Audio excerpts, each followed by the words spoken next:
This is Rob Thompson, Sports Biz Podcast. Thank you for joining us. I don't even know why I delayed on that one. I lost my train of thought for a second there, Tracy. Tracy Deforge. How you doing, Tracy? Thank you for joining us. I'm great, Rob. Thank you for having me. I'm excited to chat with you tonight.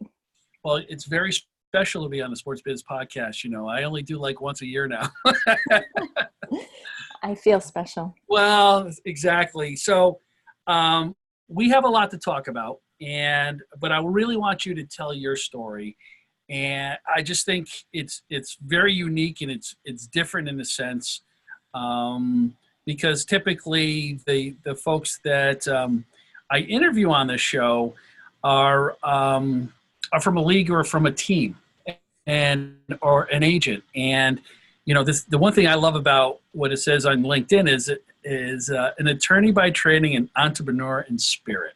Yeah. So I love that. So talk about that a little bit. Talk about kind of your journey, because you came up through Major League Baseball. You came up through the league side of it, and some really interesting things have transpired since then. So go ahead, it's yours. Sure, thanks. And I, definitely don't want to regurgitate my LinkedIn or my resume, but I do feel like I have a unique journey as a Division I athlete. I was always in sports, always intrigued by the business of sports. And so going into law school, I knew that that's what I wanted to do. Spent very early days getting involved in the sports management program, the sports law program at Seton Hall, mentored by a few really great professors. It was one of only 2 sports law programs in the country, which is why I chose that law school. And I think that really made a difference. I was able to start a few programs there. I was able to work as a sports law fellow, really engage folks in the industry as a student, right? I could pick up the phone and call anybody on behalf of the law school and the sports law symposium, and they would answer, So that was really great. Really helped me land at the National Hockey League straight out of law school. Amazing experience working on the legal side of the business, learning more about the television rights and the radio rights. Internet was just starting, so very much a learning period.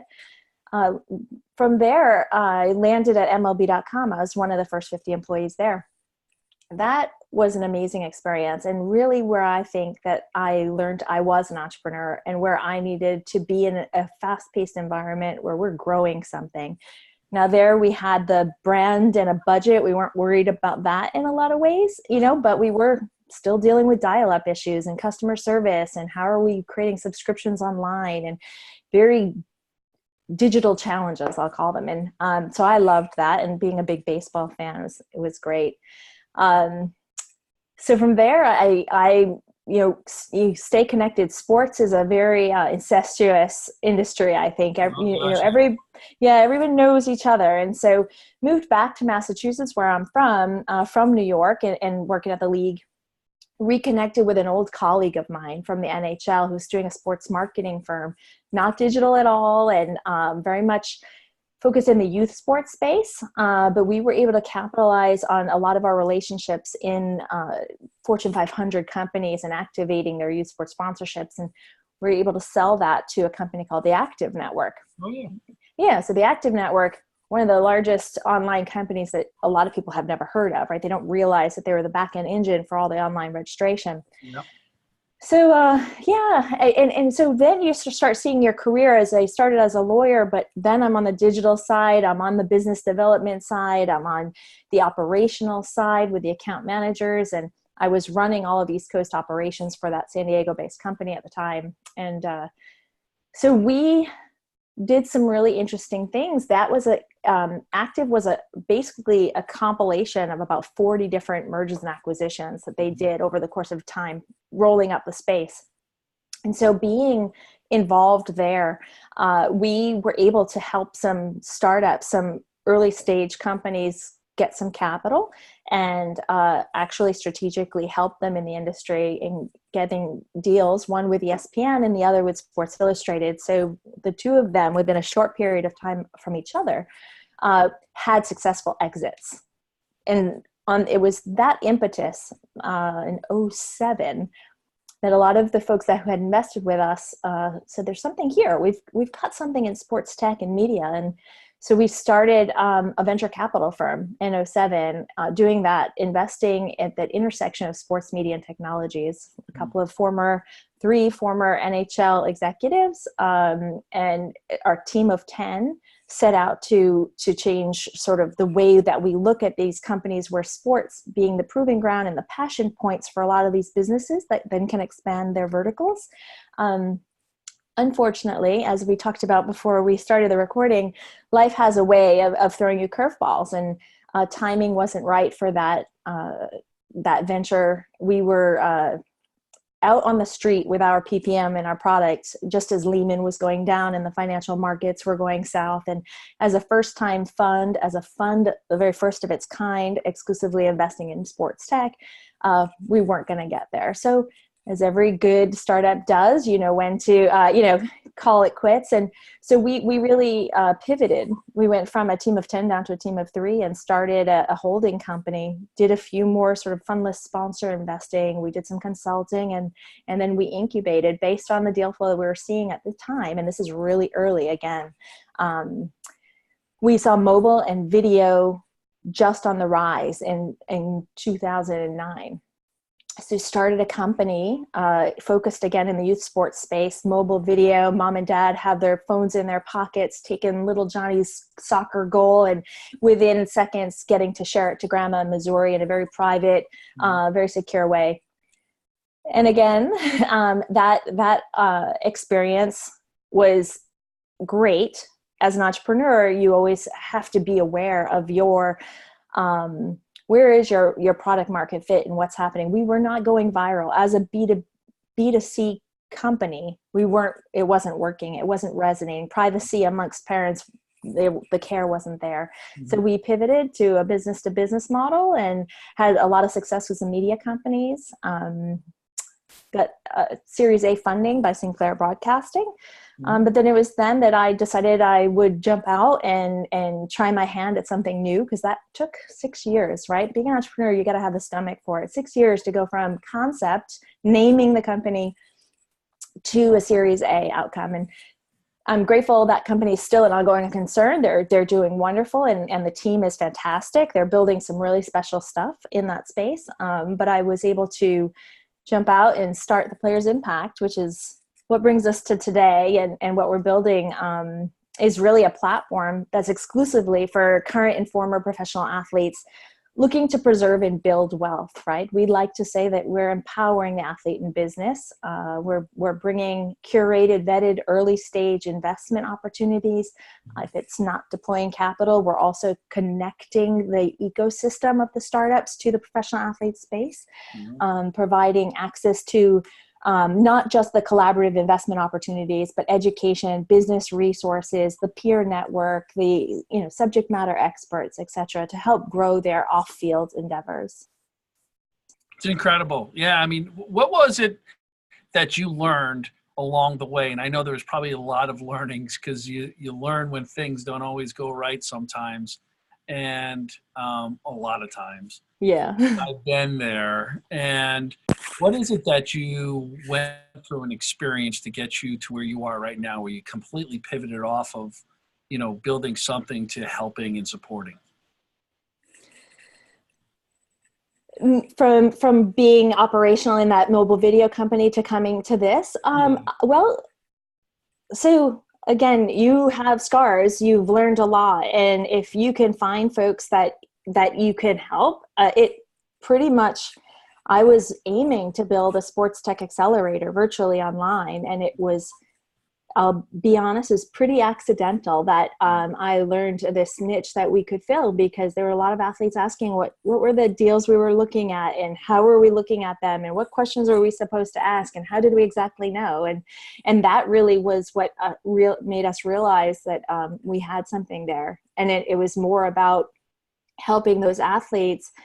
And at the same time, by the way, we're helping the startups, right? We're not just disregarding them. The athletes are our number one priority and who we think about day in and day out. But because we're so tightly tied to the startup ecosystem, we're helping both. What do you find that, I mean, just even your own career and where you are now with the athletes, I, I, I guess I'll tee it up from my side first. I don't know why I even started with a question, but I find that there's, when you're trying to help, I call career seekers, um, and even in startups, they go to this point too. They have such a great idea. They think they want to be the general manager, or they think they want to do something of just this dream job. Um, what have you discovered as far as the process, the discovery process, kind of the trying to lay out a roadmap from that for them? Do you find that there's a massive disconnect when you get these pro athletes out that are just saying, now what? Like, I don't even know. I feel like I know what I want to go, but I don't even know what I'm good at outside of playing a sport. So 100%. how do you help them discover that and lay that out for them? Yeah. So, I mean, there's that whole idea out there that just because you can doesn't mean you should. Right. And I took that as for myself, deciding what I wanted to be when I grew up, is just because I could do a lot of different things, from being a lawyer to entrepreneur to operationally. What was my highest value that for me, not only was I good at, but it was going to make me happiest? And that, I think, takes a little bit of introspection and thinking about, like, what's your value base? What is it that you want? And so you asked earlier, but helping people is ultimately what makes me feel good, right? So that is what I knew, that I was there to more be in a serving role than others might be, as far as like the legal stuff. But I think that's what I would tell career seekers, and I do often share with athletes, is you really think about your core values and what are your objectives and how do those overlap, and then seek something out there.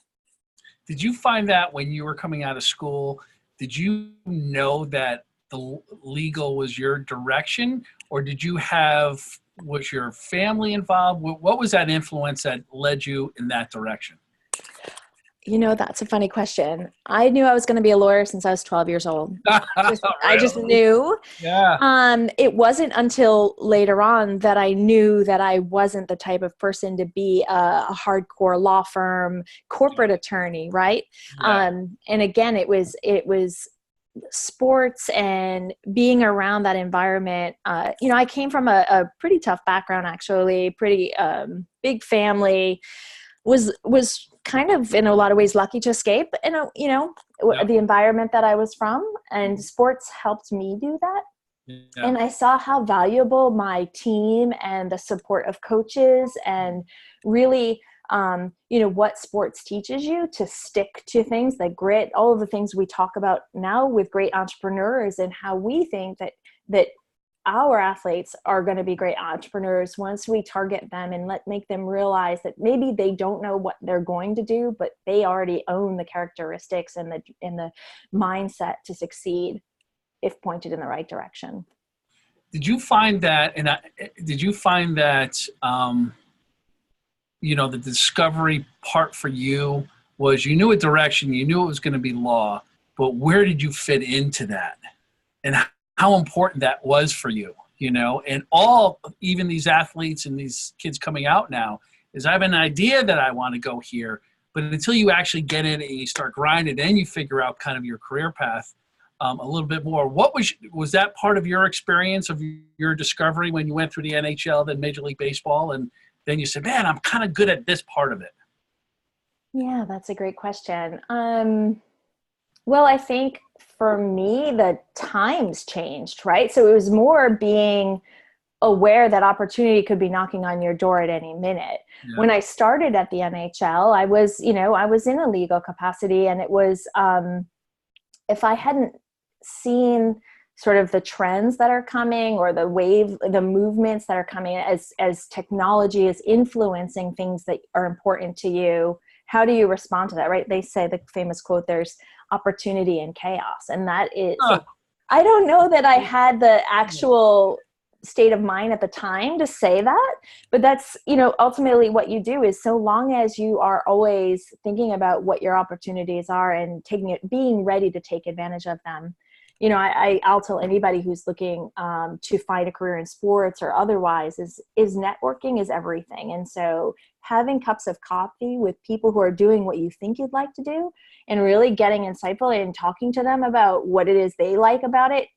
gives you clues, right? And so I really did a lot of that networking early to make sure I stayed away from what didn't sound very good once you started discovering it, right? Everything is glamorous until you really figure out what's behind it. So if you had a chance to give your 20-ish-year-old self advice, about career, about life, about relationships, just about everything in general, things that you panicked about, and things that you could anything you could tell yourself now and go back, what would that advice be? Whew, wear more sunscreen. Well, that is one of them, and it's a very important one. I would say to believe in yourself, right? It is all about your confidence to not get beaten down because you're gonna get told no a million times over. You're gonna get people to tell you you're not the right person to do the job. You just don't fit the profile. This isn't gonna work for you.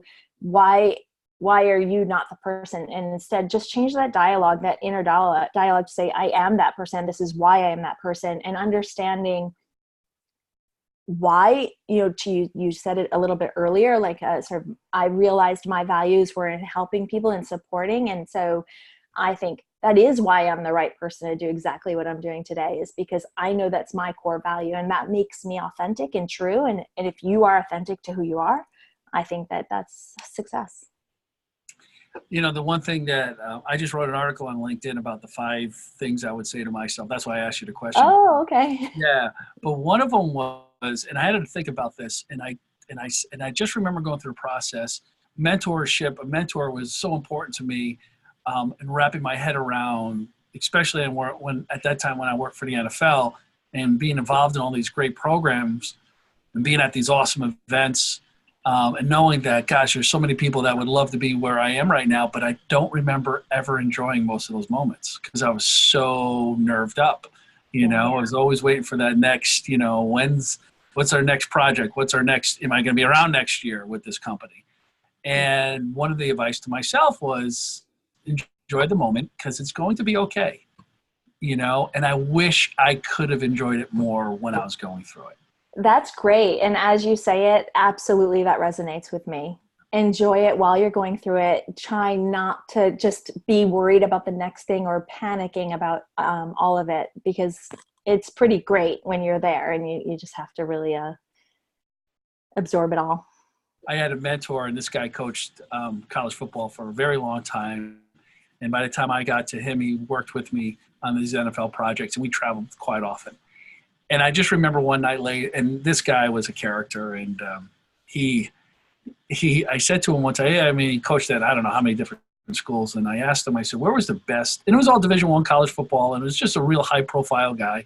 I said, where was the best place you ever coached? And he looked at me, he's from Charleston, West Virginia, and said, Robbo, wherever I was, that was the best place.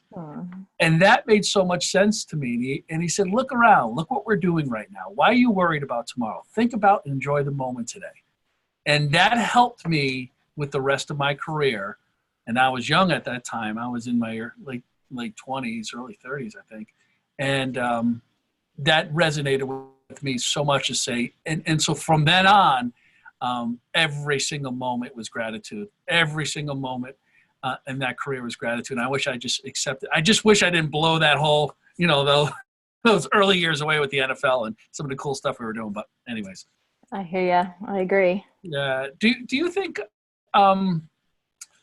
now where you are and, kind of taking on this role as an entrepreneur, and people I think ask this question a lot, but did you feel like when you were 12 years old and you knew you were going to be an attorney, just throwing people in jail or whatever?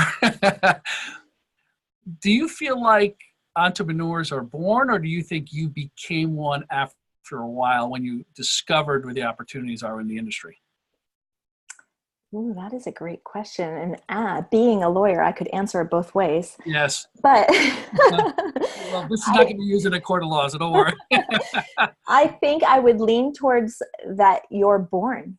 Not that entrepreneurial skills cannot be taught, for sure, but there is a definite risk tolerance and that ability to just quiet your breath, to get your thoughts, that you can learn to some extent, I think, but being a true entrepreneur and knowing sort of like putting it all on the table is very difficult for a lot of people.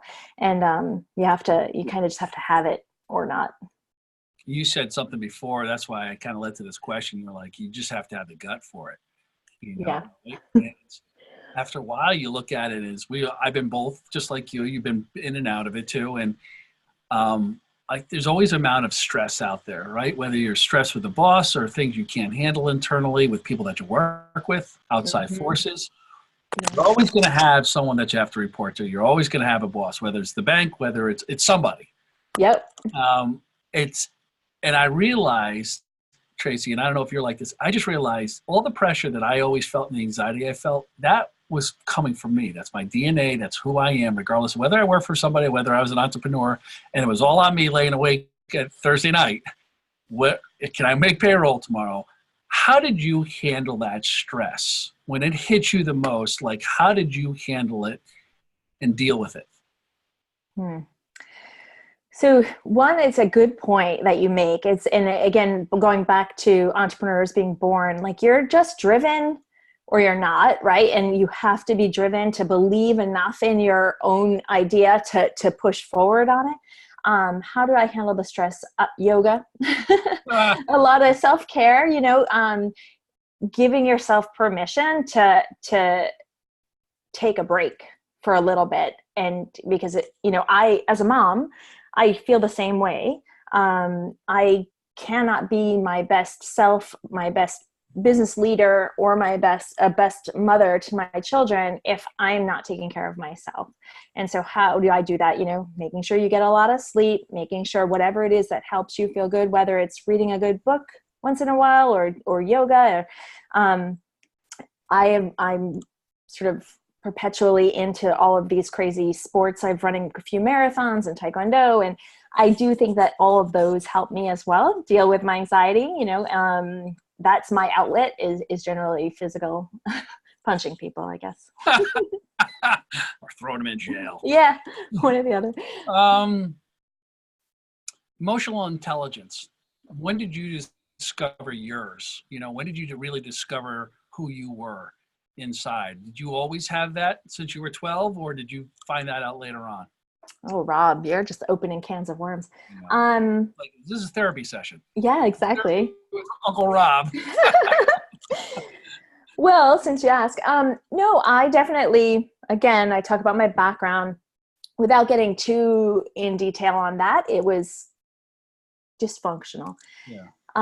And so I was always seeking to be somebody that I didn't know who was. Like I just thought I needed to keep striving to be out of where I was. And so I thought for a long time that that's what motivated me, is to escape.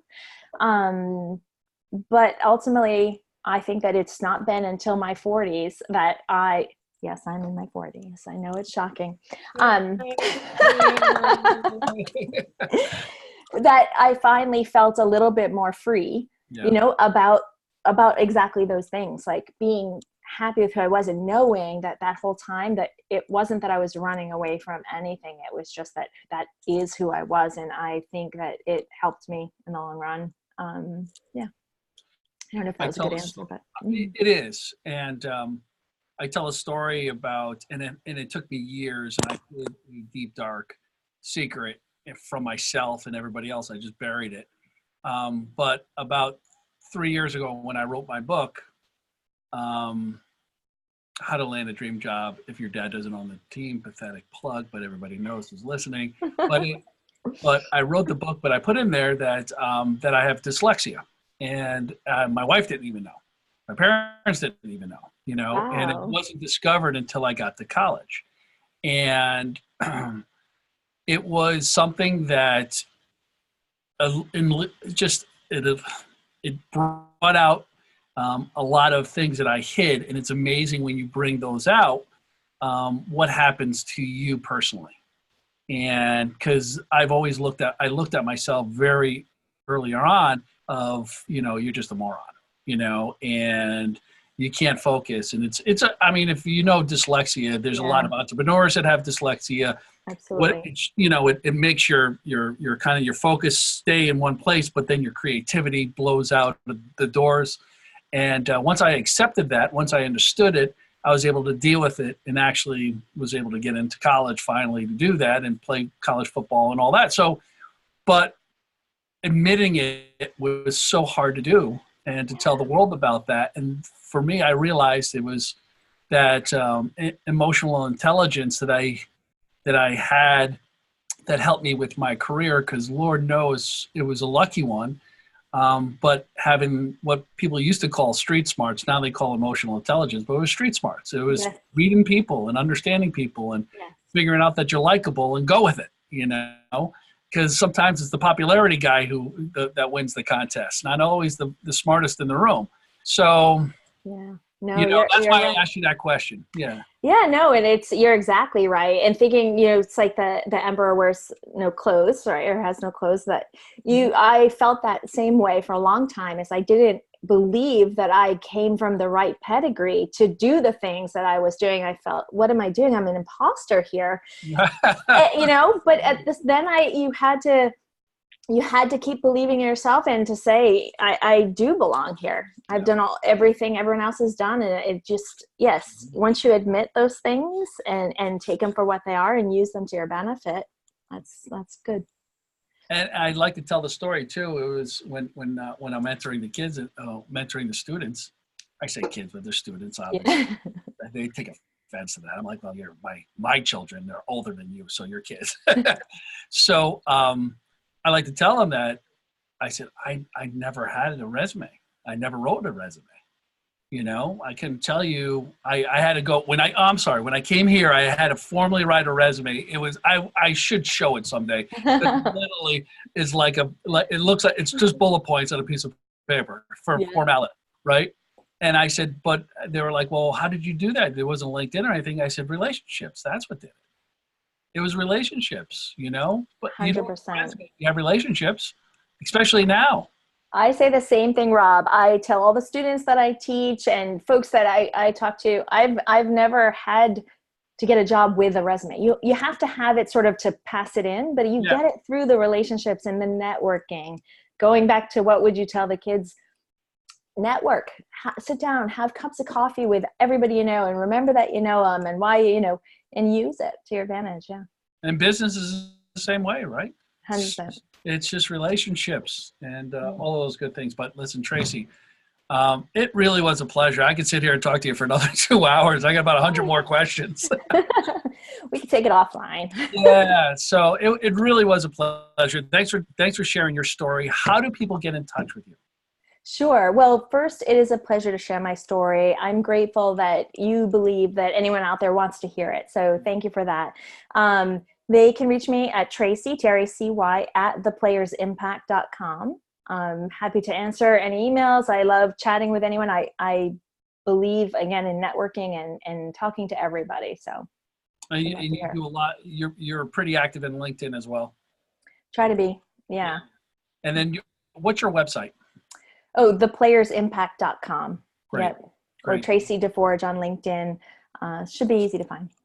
Right. Well, so we'll hit round of applause. Thank you, Tracy. Thanks, Rob. It was really great to meet you. It's great chatting with you. Thank you so much for being on Sports Biz Podcast. I'm Rob Thompson. That's Tracy over there in the little box. Thank you, everybody. Take care. See you soon. Bye. Yeah.